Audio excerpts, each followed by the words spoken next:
धनश्री गायकवाड़ लिखती हैं, प्रणाम। मैं अष्टावक्र गीता ग्रहण करने की कोशिश कर रही हूँ। मान्यताएं और हमारी धारणाएं ही हमारे एक्सेप्टेंस में बाधा डालती हैं और हमारा उनसे रेजिस्टेंस ही हमारी ऊर्जा को नष्ट करता है। आगे लिखती हैं, मगर साक्षी एक है या हर एक के अंदर की चेतना अलग साक्षी है या एक ही साक्षी हम सबको जानता है, जैसे हम एक ही समय हमारे पूरे शरीर की कंटिन्यूअसनेस को जानते हैं। धनश्री, अष्टावक्र को ग्रहण करना है तो पूरी तरह खुले और ग्रहणशील होकर ग्रहण करिए। मैंने उसके एक छोटे से हिस्से पर सीरीज करी थी और वो उपलब्ध भी है, उसको ही सुन रही होगी। बीच में उसको छोड़ दिया था, फिर कोई और सीरीज़ ले ली थी।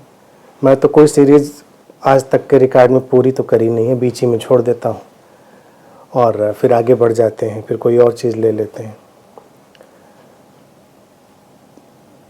तो अष्टावक्र का वो सारा मटेरियल तो उपलब्ध है।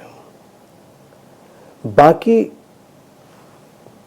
धारणाएं जो हम इकट्ठी करते हैं वो हमको बनाती हैं, ये समझा तुमने।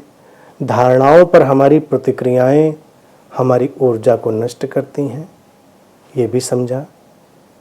और साक्षी की जो बात पूछी है, दृष्टा,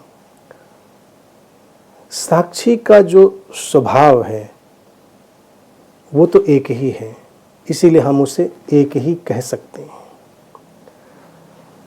हर शरीर मन में वो कैसे प्रकट होगा, उस प्रकट होने का तरीका अलग अलग हो सकता है, साक्षी के प्रकट होने का।